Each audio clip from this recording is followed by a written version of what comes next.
অনেক তো হলো পূর্বানী অ্যালেন কিচেন, এবারে দুর্গা পুজোতে কিছু নতুন ট্রাই করা যাক। আমরা চলে গিয়েছিলাম বালিগঞ্জ স্টেশনের কাছে রাজ নামক এক কেবিন স্টাইল রেস্টুরেন্টে ডিনার করতে। গড়িয়াহাট থেকে বালিগঞ্জ স্টেশনের দিকে গেলে আপনার বাঁদিকে পড়বে স্বামীজির মূর্তি এবং ডান দিকে তাকালে আপনারা দেখতে পাবেন রাজ হোটেল কাম রেস্টুরেন্ট। আমরা ফুল মেনু কার্ডটা ভিডিওতে তুলে ধরেছি, তোমরা চাইলে পজ করে দেখে নিতে পারো। এখানকার প্রত্যেকটি খাবার খুবই পকেট ফ্রেন্ডলি, মানে পুজোয় ঘোরা আর খাওয়া দুই মিলে একদম জমে উঠবে। যেখানে গিয়ে আমরা ট্রাই করেছিলাম তাদের ফিশ আফগানি ও এগ চাউমিন আর হট গার্লিক ফিশ।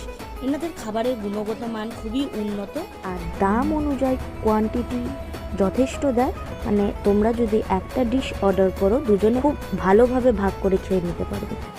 এখনকার মতো এইটুকুই, দেখা হচ্ছে নেক্সট ভিডিওতে, টাটা।